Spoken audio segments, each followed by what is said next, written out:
Dollar. Dirt and money, no soul. Had to go and get it, ain't no time to kick it. Got a stack and flip for my foes. Dollar.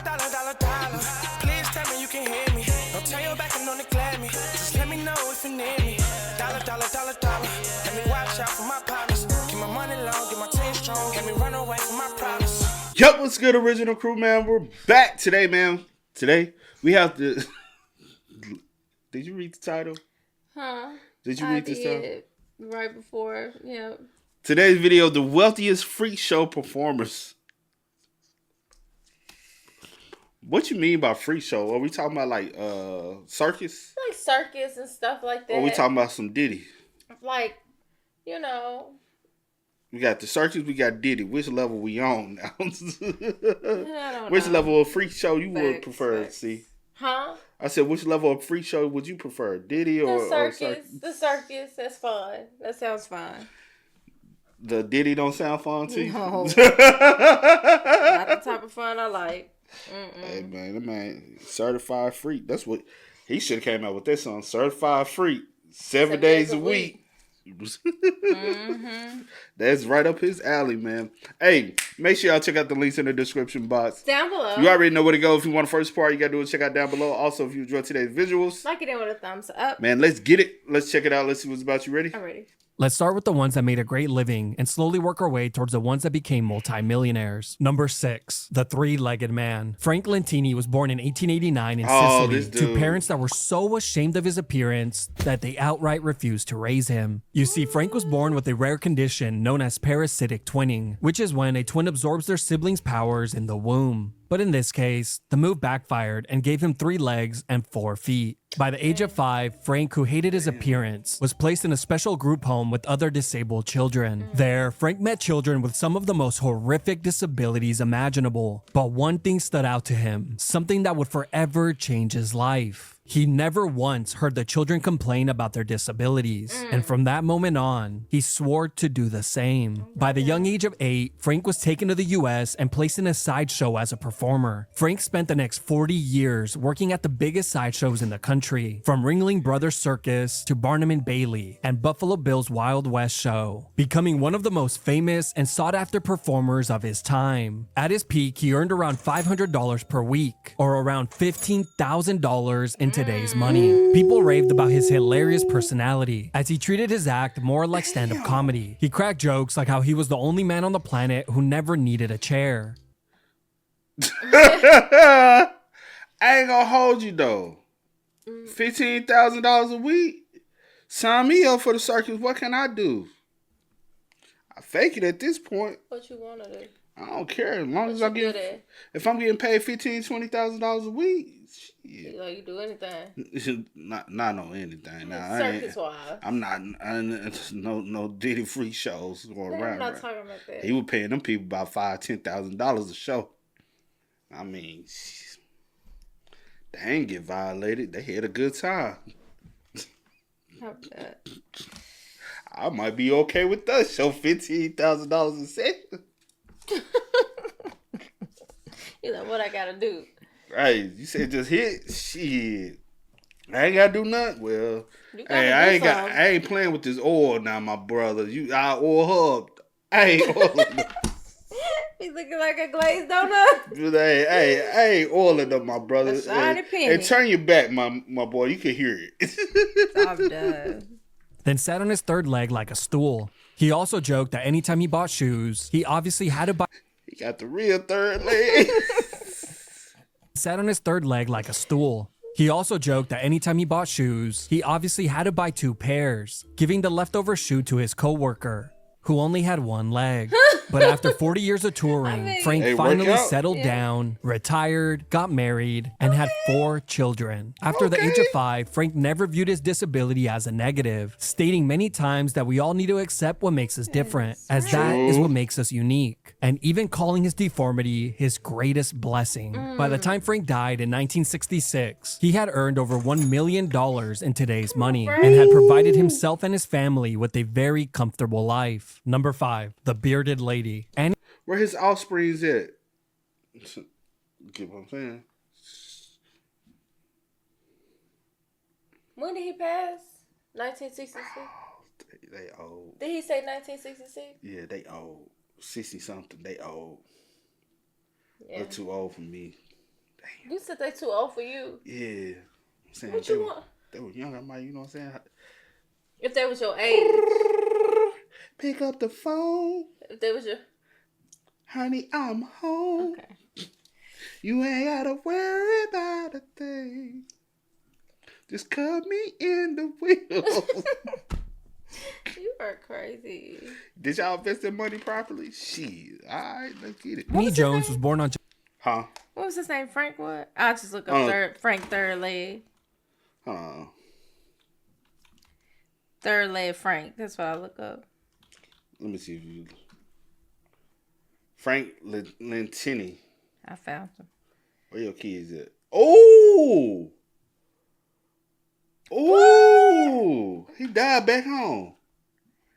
Ain't He that died back something? home. Where he from? Where was he born? In Italy. How he get all the way to Tennessee? He died back home. Oh, when he came over for the circus. Yeah, but when he settled down his family, yo, I need to look up some people, bro.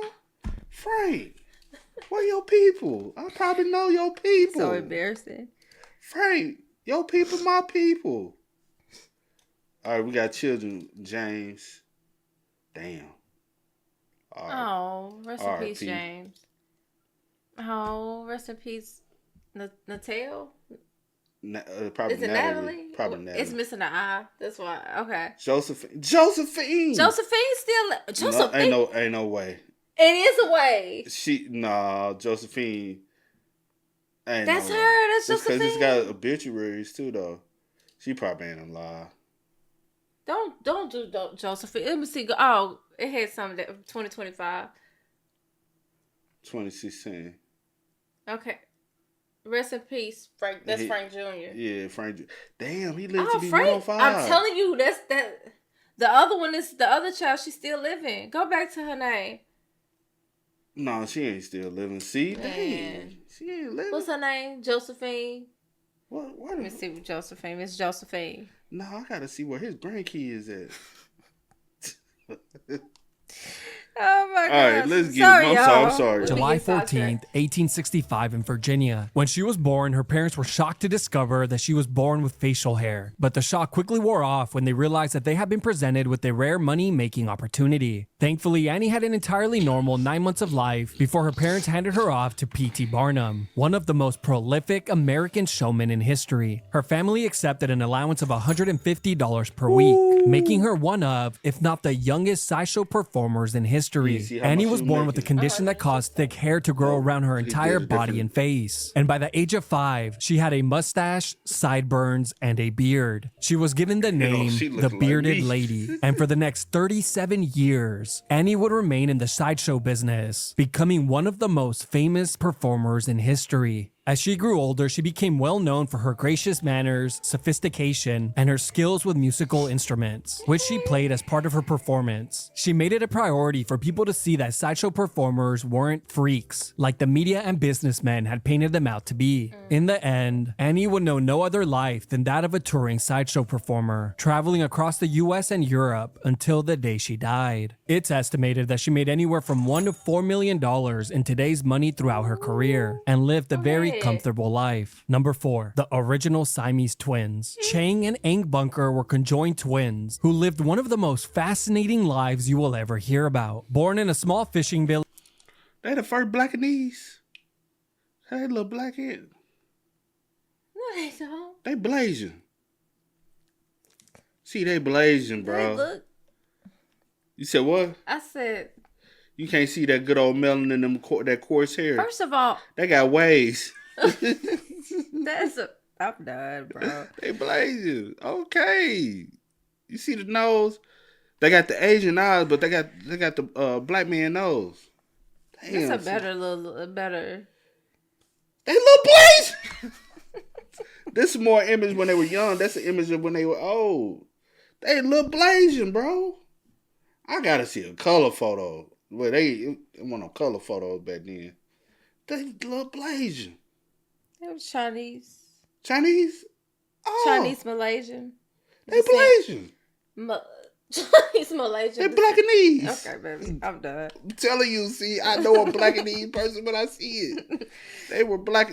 Man, you can't tell me. Who lived nothing. one of the most fascinating lives you will ever hear about. Born in a small fishing village in modern-day Thailand, they were bought and brought to the U.S. at the age of 17. They were immediately placed in a sideshow, touring across the U.S., Canada, and Europe. But eventually, the brothers created and owned their own show, eliminating the middleman and earning a ton of money. After a decade, the brothers had made enough to retire incredibly wealthy. They became American citizens, bought around 18 slaves, hundreds of acres of land. Bitch, what? Oh, y'all ain't one of us.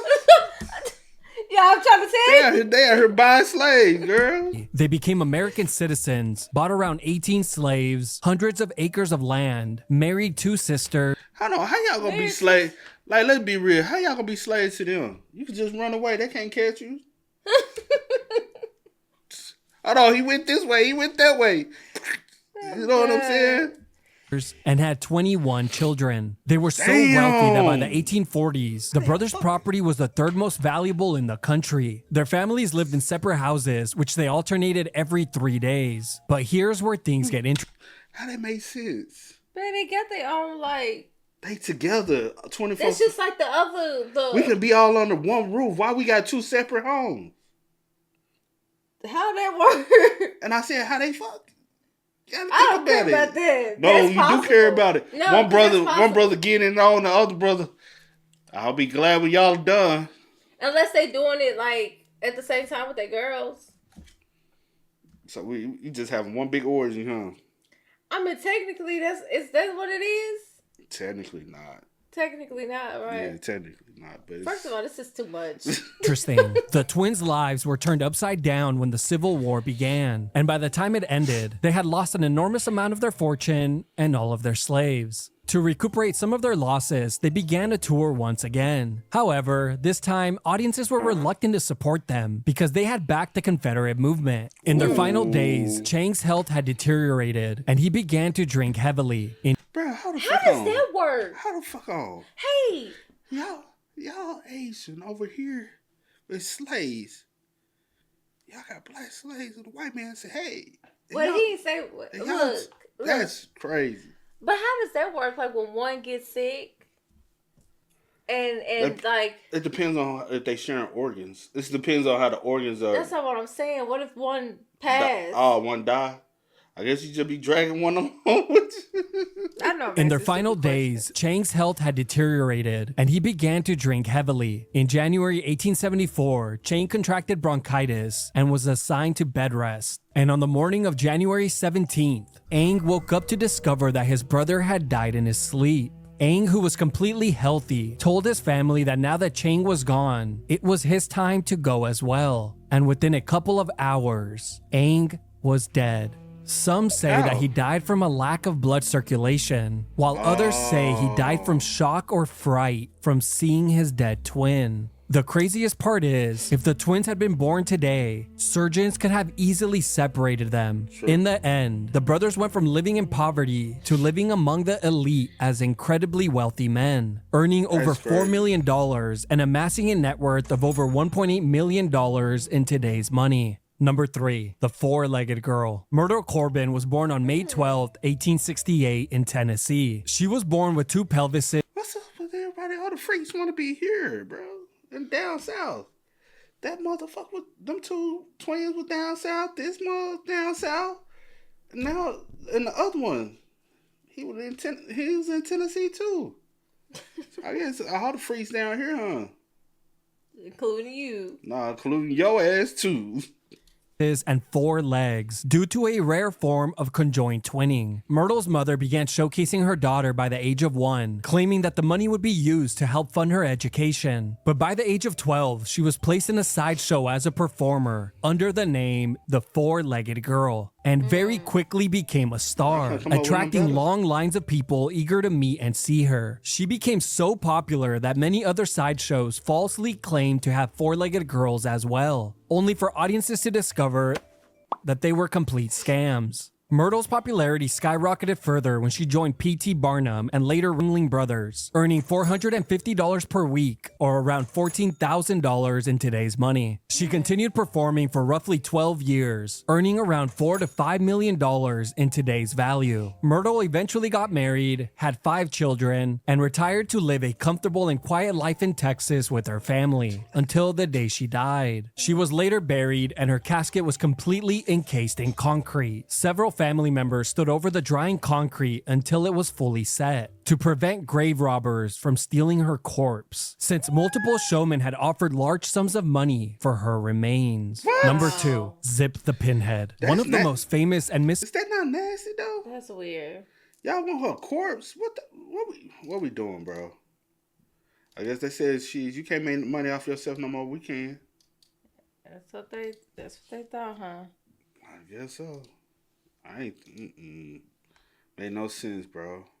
Misunderstood sideshow performers in history has to be William Henry Johnson, known to the world as Zip the Pinhead. William was born in New Jersey sometime around 1842 to a very poor African-American family. He was one of 6 children born to parents who were former slaves. He was born with a rare condition that caused him to have a small tapered head, while the rest of his body grew to normal size. William lived with his family in extreme poverty until the age of 18, when P.T. Barnum discovered him and recruited him into his sideshow, known as the greatest show on earth. William was paid $100 a week, but was definitely exploited. He was made to dress in strange outfits, given haircuts to emphasize the shape of his head, and was advertised under headlines like, "What is it?" and "The Missing Link."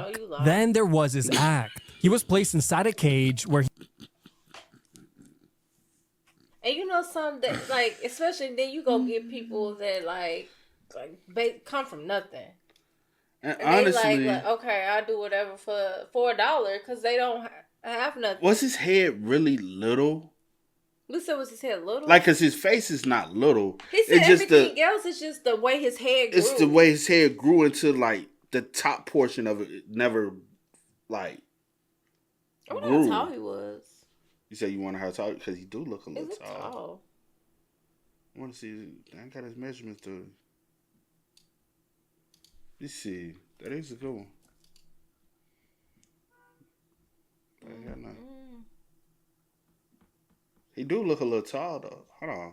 That can't be real. No, that's somebody else. That's somebody else.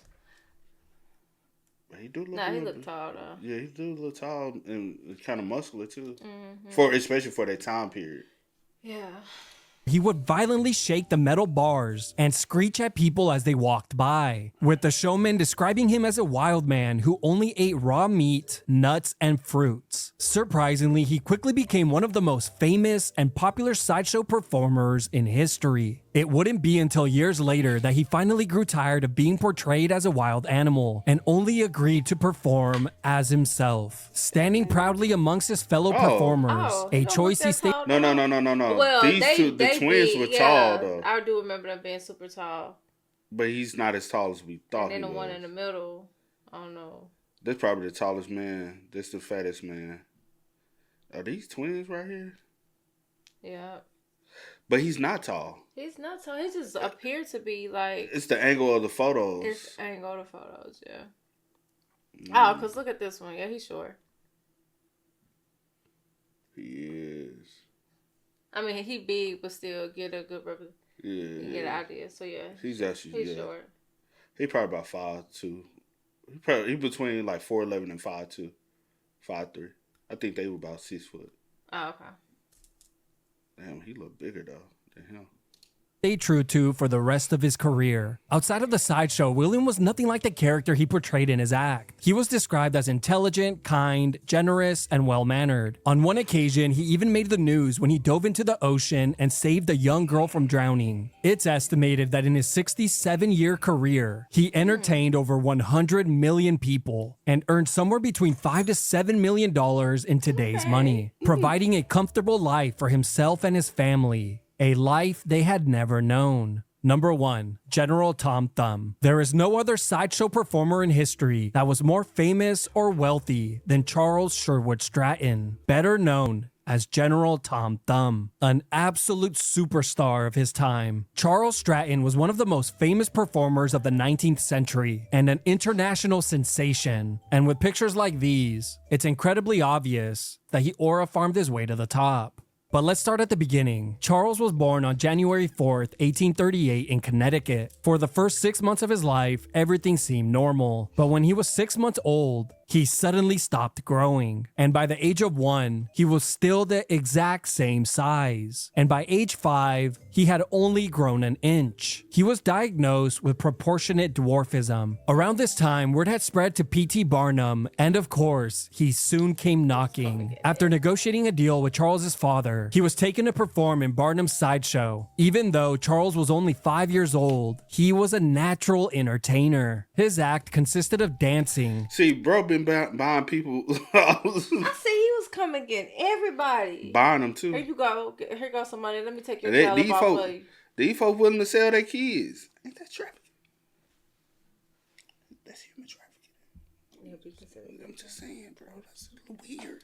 Singing, impersonations, and comedic performances. His popularity quickly exploded, and the name General Tom Thumb became a household name. Charles was so famous that he couldn't go anywhere in the US or Europe without being mobbed by large crowds. He quickly surpassed any living actor or musician of his time. You see, before Charles came along, freak shows and sideshows were seen as distasteful entertainment. But after his theatrical performances, like his movie-like plays, the culture shifted, and the audience began to appreciate the performers as true entertainers. Charles was such a great actor on stage that critics judged him on the merits of a professional entertainer, not as a sideshow performer. Charles was making around $50,000 per year, or around $2 million in today's money, making him one of, if not the highest paid celebrities of his time. His career spanned over 40 years, in which he made over $20 million in today's money. In 1863, Charles's wedding hosted 10,000 guests and became front-page news, eclipsing all articles covering. Boy, it look like it. Oh my. That's him over there, right? Or is that him right there? No, this him. That's him over here. Right? How you find a loved one to... It's that girl, it's that woman of age. Or she look like it. Why y'all be finding the little ones? They know where to find each other. They got hotline. 1,000 guests and became front-page news, eclipsing all articles covering the Civil War for days. In the end, Charles owned many fine homes, including one in the most prestigious neighborhood in New York, a steam yacht, elegant clothing, and several businesses. But on July 15th, 1883, at the age of 45, Charles Stratton unexpectedly died of a stroke. News of his untimely death quickly spread across the world, and a few days later, over 20,000 people showed up to his funeral to pay their final respects to a man who entertained millions across the globe. P.T. Barnum, the man who had taken him under his wing at the age of 5, personally paid for his larger-than-life tombstone, representing the impact and legacy he had left behind. And at the very top of it all, standing proudly, a life-size replica of General Tom Thumb. It wouldn't be for another 36 years that he would finally be reunited with his wife, who was laid to rest beside him. She chose her tombstone to simply read, "His wife."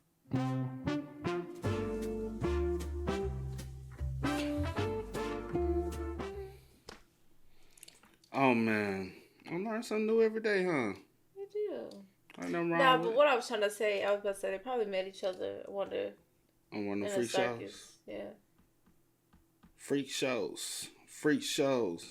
Mm-hmm. Okay.